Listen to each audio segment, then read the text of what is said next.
નમસ્કાર વિદ્યાર્થી મિત્રો, ધ સ્કૂલ ઓફ સાયન્સ શાળા પરિવાર વતી હું તુષાર નારીગ્રામ અમારી યુટ્યુબ ચેનલ ઓનલાઈન એજ્યુકેશનમાં આપનું હાર્દિક સ્વાગત કરું છું. આજે આપણે ધોરણ 9 વિષય ગુજરાતી અંતર્ગત 19મું કાવ્ય પપ્પા હવે ફોન મૂકું તેનો અભ્યાસ કરીશું, જેમના કવિ છે મનોહર ત્રિવેદી. સૌપ્રથમ આપણે મનોહર ત્રિવેદીનો પરિચય લઈએ તો તેમનો જન્મ 4/4/1944 થયો હતો. તેમનો જન્મ અમરેલી જિલ્લાના ઈરાણા ગામમાં થયો હતો. જીવનભર તેમને એક ઉત્તમ શિક્ષક તરીકે કામ કર્યું. તેમને મોસૂંચનું, ફૂલની નૌકા લઈને, છુટ્ટી મૂકી વીજ, આપોઆપ, વેળા આ બધા જ તેમના કાવ્ય સંગ્રહો છે. નથી ગજવામાં ગામ અને ના તો આ તેમની નવલિકાના સંગ્રહો છે. ઘરવખરી તેઓ તેમના ચરિત્ર નિબંધોના સંગ્રહો છે. કાચનો કૂપો, તેલની ધાર, ટિલ્લી, આલેલે તેમની બાળ સાહિત્યની કથાઓ છે. તેઓ ગીતમાં અને ગઝલમાં તેમની નોંધપાત્ર ગતિ છે એ રહી છે. હવે આ કાવ્ય એમની વેળા નામના કાવ્ય સંગ્રહમાંથી લેવામાં આવ્યું છે. અહીંયા ટૂંકા સાર સ્વરૂપે કહેવા માગે છે કે હોસ્ટેલમાં રહેતી એક દીકરી પપ્પાને ફોન કરીને જે ગોઠડી માંડે છે, ગોઠડી એટલે કે વાતો કરે છે, એ પ્રસંગ અહીં સહજ રીતે કવિએ આ ગીતમાં છે એ મૂક્યું છે. આ ગીત કવિના વેળા કાવ્ય સંગ્રહમાંથી લેવામાં આવ્યું છે. ગીતની શરૂઆતમાં કહે છે કે તો પપ્પા હવે ફોન મૂકું જેવા પ્રશ્નાર્થથી જ થાય છે. એટલે કે પપ્પા અને દીકરી વચ્ચે ઘણી વાત થઈ ગઈ છે, છતાં ફોન મૂકવાની ઈચ્છા થતી નથી. આમ આ કાવ્યમાં દીકરી જ બોલે છે અને પપ્પાના પ્રશ્નો દીકરીના ઉત્તરથી છે જાણે કે સૂચવાઈ જતા હોય છે, કહેવાઈ જતા હોય છે. આમ અહીંયા મમ્મીનું ભોળપણ, પપ્પાને ઉતાવળ દ્વારા દીકરીની માતા પિતા પ્રત્યેની જે ચિંતા, પ્રેમ, લાગણી આ બધું જ જાણે કે ખૂબ જ ઓછા શબ્દોમાં છે એ વ્યક્ત થઈ જાય છે. કાવ્યના અંતે પણ ફોન તો પૂરો જ થતો નથી, કારણ કે શરૂઆતમાં જેમ પ્રશ્ન છે તેમ અંતે પણ પ્રશ્ન જ છે. આથી ચતુર્ભાવક પામી જવું એટલે કે સમજી જવું કે ફોન મૂકવાનો નથી. આમ વાત હજી આગળ ચાલવાની છે. એટલે માતા પિતા અને દીકરીની લાગણીના જે તંતુઓ છે એ તંતુને વ્યક્ત કરતી આ ઉત્તમ ગીત રચના છે. તો અહીંયા આ વેળામાંથી લેવામાં આવેલું કાવ્ય પપ્પા હવે ફોન મૂકું એક હોસ્ટેલમાં રહેતી જે દીકરી છે એ દીકરીની જે મનોવ્યથા, એમના દુઃખ અને માતા પિતા પ્રત્યેની જે લાગણી છે એ લાગણીને વ્યક્ત કરતું આ કાવ્ય છે. તો ચાલો મિત્રો, આપણે હવે આ કાવ્યને સમજીએ. આપણને જેમ ખ્યાલ છે કે દરેક વિદ્યાર્થીઓ અભ્યાસ કરતા હોય છે, પણ તેમાંથી કેટલાક વિદ્યાર્થીઓ એવા હોય છે જે કોઈ બોર્ડિંગ અથવા તો હોસ્ટેલમાં રહેતા હોય છે. હવે આપણને ખ્યાલ છે કે આ હોસ્ટેલમાં રહેવું એટલે કે આપણા ઘર જેવું આપણને કદાચ સુખ મળતું નથી, અને માતા પિતાથી દૂર રહેવું આપણને ખૂબ જ દુઃખદાયક પણ થતું હોય છે. તેમ છતાં પણ આપણે માટે પ્રાપ્ત કરવા માટે એ પણ સહન કરી લેતા હોય છે.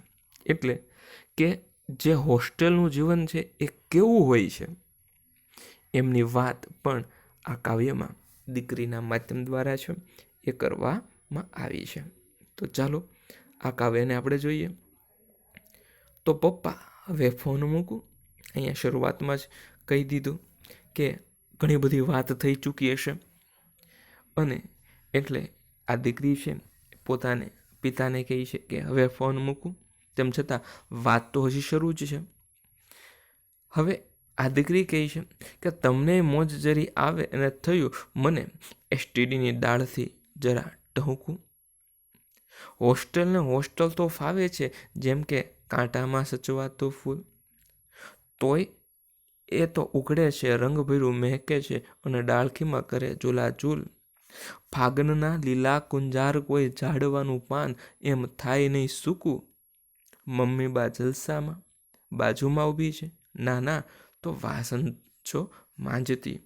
કહેજો આ દીકરીએ તારા સૌ સપનાઓ રાત પડે નીંદરમાં આંજતી.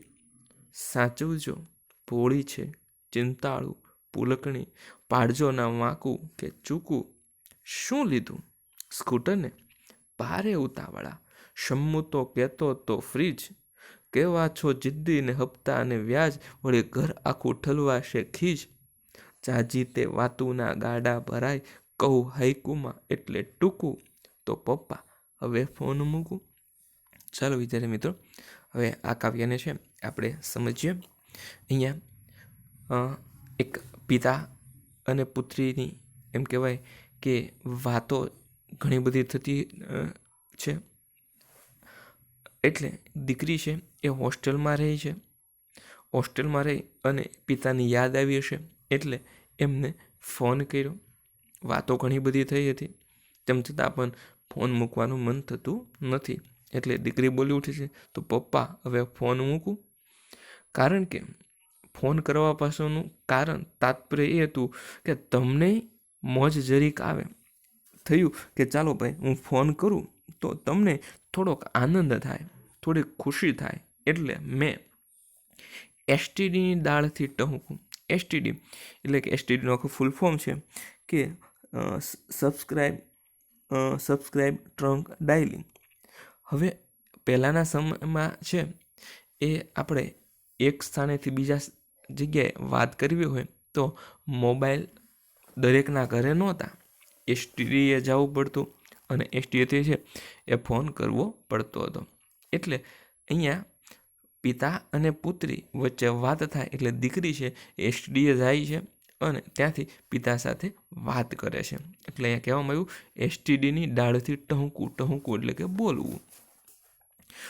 હવે અહીંયા દીકરી છે એ પોતાની વેદના છે વ્યક્ત કરે છે કે હોસ્ટેલ તો ફાવે છે જેમ કે કાંટામાં સચવાતું ફૂલ. હોસ્ટેલ એટલે કે આમ સુખ અને એક બાજુ જોવા જઈએ તો દુઃખ. કારણ કે હોસ્ટેલમાં જે સુવિધા છે એવી ઘર જેવી સુવિધા કદાચ પ્રાપ્ત થતી નથી. એટલે કે તેમ છતાં એ હોસ્ટેલ તો ફાવે છે. ઘણી બધી મુશ્કેલીઓ છે, જમવાનું પણ ક્યારેક ભાવતું નથી. તેમ છતાં પણ આ બધા જ દુઃખોને ભૂલીને દીકરી કહી છે કે હોસ્ટેલ તો ફાવે છે. જેવી રીતે જેમ કાંટામાં છે જે ફૂલ સચવાય છે. ફૂલ છે એની ડાળીમાં કાંટા હોય છે તો ક્યારેક કાંટા છે એ વાગતા હોય છે.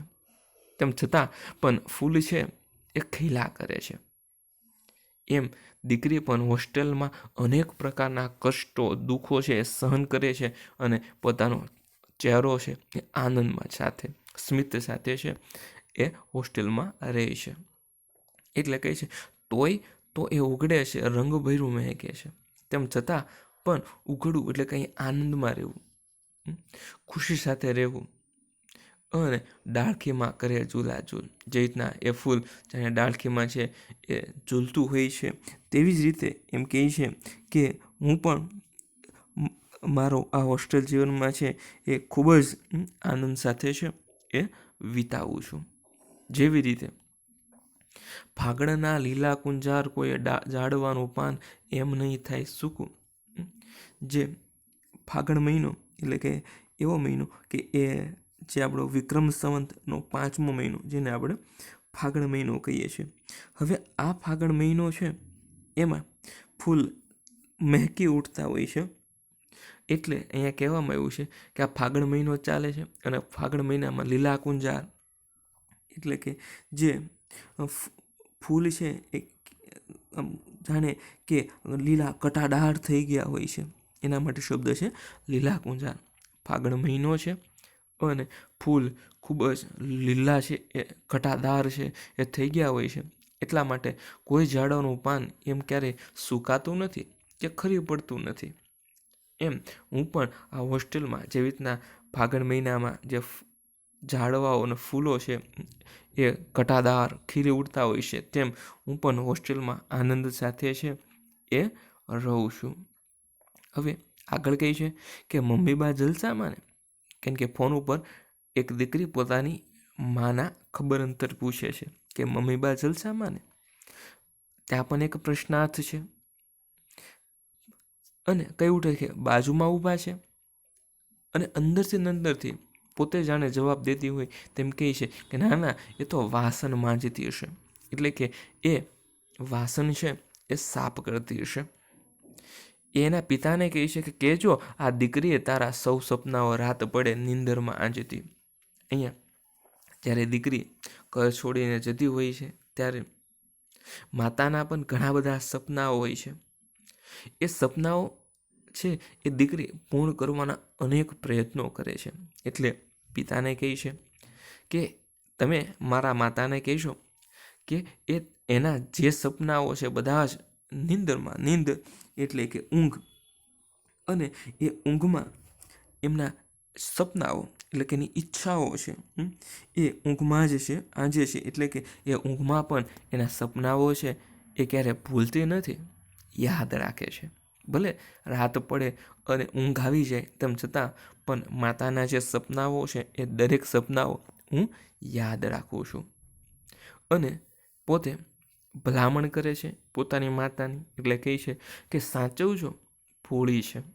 મારી માતા કેવી છે તો કે એને સાચવજો, એ ભોળી છે, ખૂબ જ ચિંતાળુ છે, ભૂલકણી પણ છે, અને કદાચ પાડજોના વાંકું કે ચૂકું મારી માતાથી કાંઈ બોલાઈ ગયું હોય તો પણ તમે ક્યારે એમનું માઠું નહીં લગાડતા, ખોટું નહીં લગાડતા. કદાચ એ કાંઈ બોલી ઉઠે, કાંઈ કહી ઉઠે તો પણ એનું છે એ ખોટું લગાડતા નહીં.